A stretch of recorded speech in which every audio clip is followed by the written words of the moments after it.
Bonjour, je suis ravi d'être ici avec vous aujourd'hui et j'aimerais partager mes réflexions et nos avancées sur le métaverse et les raisons pour lesquelles, pourquoi le métaverse demain va nous emmener vers un nouvel espace de marque. Vous avez vu que je l'ai noté au singulier, au pluriel, et vous allez comprendre pourquoi après. En tout cas, j'espère.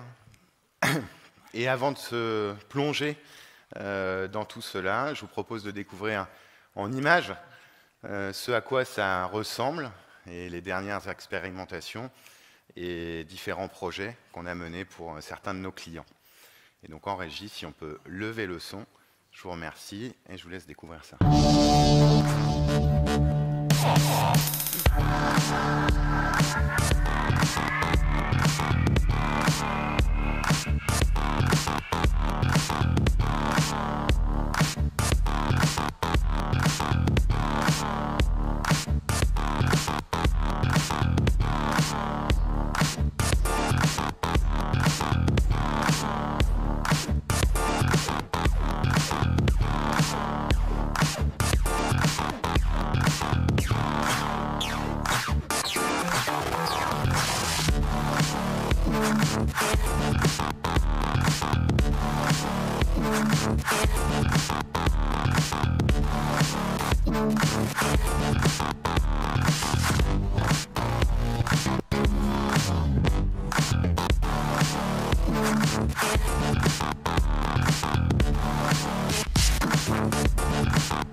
Voilà, ça c'était pour se mettre en appétit. Alors, le métaverse, ça peut faire rêver. On a de belles images, de beaux univers à l'intérieur desquels on peut se projeter assez facilement. Mais le métaverse, ça fait en même temps assez peur. Et c'est quelque chose que j'ai constaté avec mes clients, chez qui on va présenter ce genre de solution. Et je me suis posé la question, et j'aimerais vous partager ça, des raisons pour lesquelles ça nous fait peur. La première raison, selon moi, c'est que, vous l'avez compris, c'est un univers 3D, un univers qui est spatial et qui est surtout infini. Et si je vous mets au bord d'un précipice demain matin, ou même là maintenant tout de suite, un petit peu l'exercice que je suis en train de faire, bah, ça va vous faire très peur. Et c'est logique. Le cerveau, il va bloquer. Il y a cette infinité devant nous qui est imaginaire, parce que tous ces métaverses, tous ces univers, ils sortent de notre imagination, donc c'est sans limite, et donc c'est bloquant. Il y a une autre dimension dont on n'a pas encore beaucoup parlé, même si on a évoqué plein de sujets très intéressants, c'est la quatrième dimension, j'aime bien l'appeler comme ça, c'est la dimension temporelle. La dimension temporelle, le temps qui passe à l'intérieur du métaverse, et qui fait que le métaverse, il va exister, que vous y soyez connecté ou non. Et c'est ce qui donne un univers virtuel persistant. Ça aussi, c'est perturbant. Donc je suis devant un univers virtuel qui est infini, infiniment grand, et en plus de ça, c'est un univers qui est éternel. Donc il y a plein de bonnes raisons pour avoir peur. Mais en même temps, c'est qu'une nouvelle expérience, c'est qu'un nouveau canal de communication, donc il ne faut pas trop s'affoler. C'est un bel outil, et dans lequel je pense on sera tous plongés demain. Et puis un autre levier qui est difficile pour les clients, en tout cas d'avoir en tête, c'est, vous connaissez tous l'adage qui précise choisir c'est renoncer.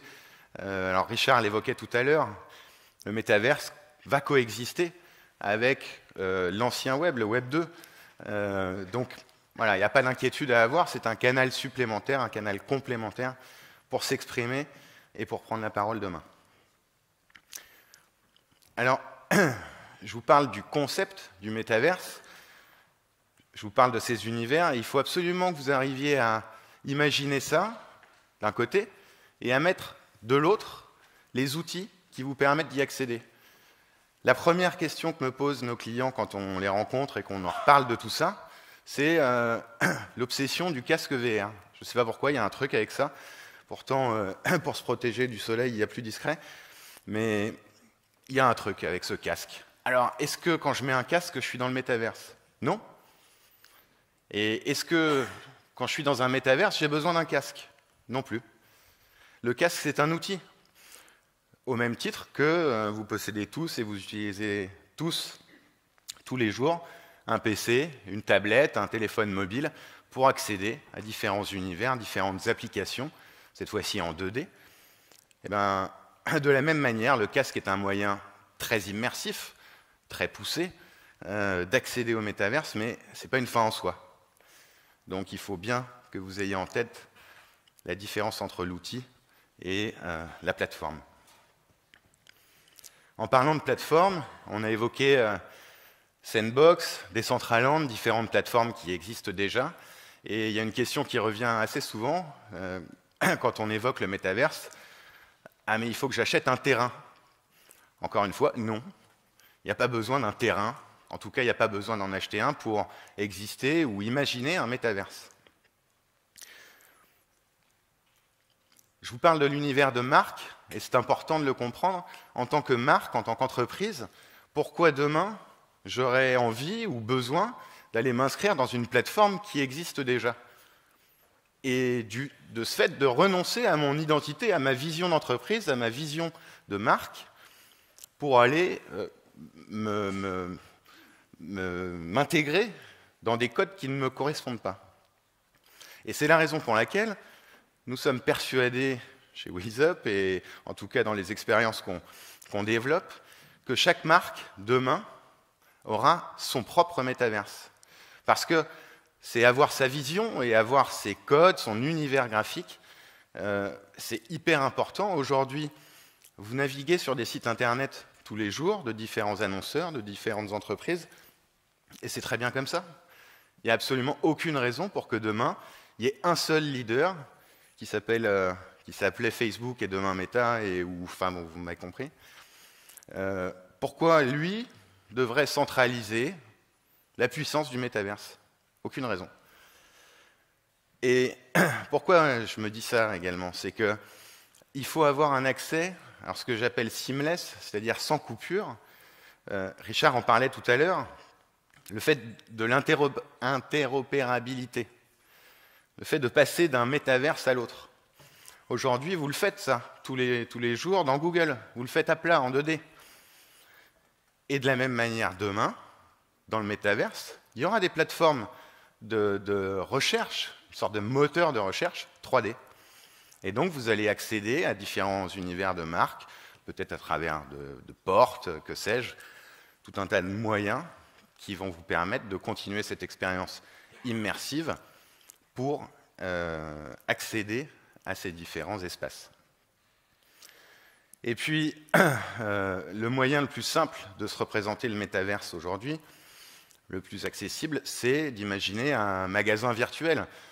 C'est assez facile, on a cette notion d'espace, on va se balader, on va retrouver la vie à l'intérieur de ces univers-là, puisqu'on bouge naturellement. On va marcher, on va avancer, on va tourner la tête, on va pouvoir ramasser des objets, on va pouvoir tourner autour des produits qu'on veut acheter. Donc on voit bien qu'on retrouve quelque chose qu'on avait perdu finalement en digital.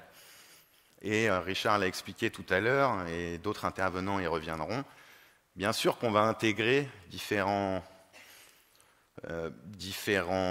assets qui existent dans le Web 3 pour échanger et faire ce commerce en ligne que sont la crypto-monnaie, les NFT, etc. Mais ça, c'est, entre guillemets, une partie de l'expérience du métaverse. C'est pas l'intégralité. Donc, l'univers de marque, demain, va devenir beaucoup plus immersif qu'il ne l'est aujourd'hui. Et en parallèle, il va vous apporter également une expérience émotionnelle. Ça, c'est hyper important. L'expérience émotionnelle et l'expérience client. L'expérience client, on la vit tous en physique.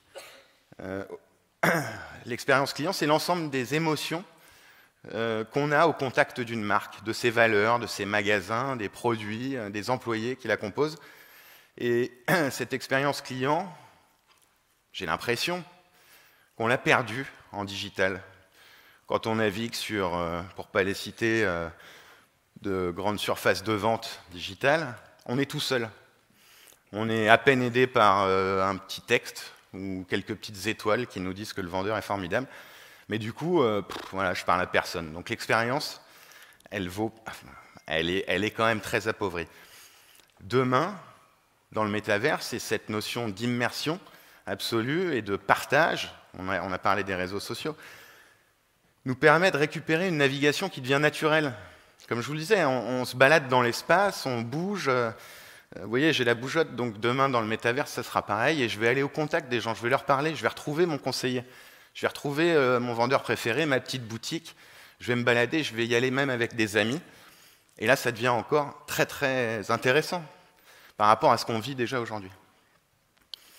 Et puis, on a rajouté, vous vous en rappelez, la dimension temporelle, ça m'amène à un sujet événementiel.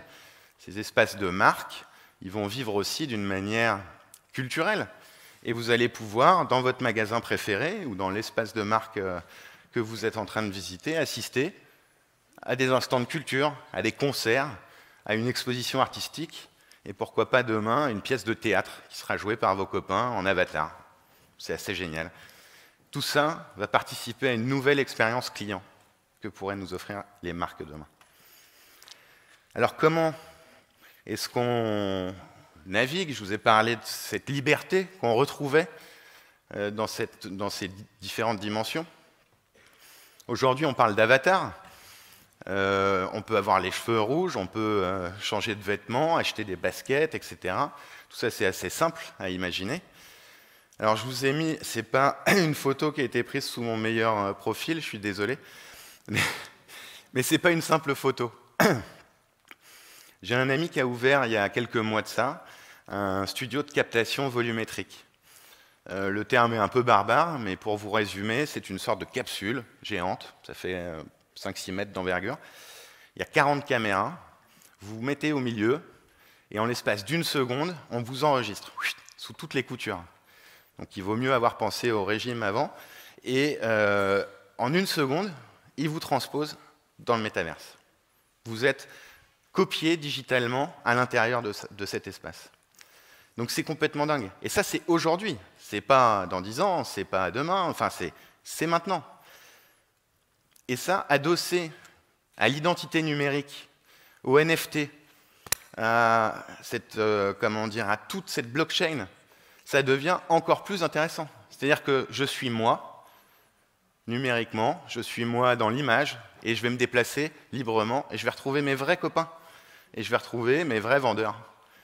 Donc là, vous voyez qu'on a encore franchi une étape. Et je vais conclure, très simplement, sur une citation de Maître Yoda, que vous avez vue au début, que j'aime bien. Juste pour vous rappeler, on parlait de Facebook. On a quand même reçu un signal assez énorme il y a 3 ans, ou 2 ans et demi. Facebook, c'est le leader avec quasiment 4 milliards d'utilisateurs actifs entre Facebook et Insta. C'est l'instigateur du métaverse parce que ces mini-mondes, ces mini-univers, on les a déjà sous la main. On a des textes, on a des photos, on a des vidéos, on a des réseaux, des communautés. Voilà, c'est ça le métaverse. Mais pour l'instant, il est en 2D. Lui, il l'a compris.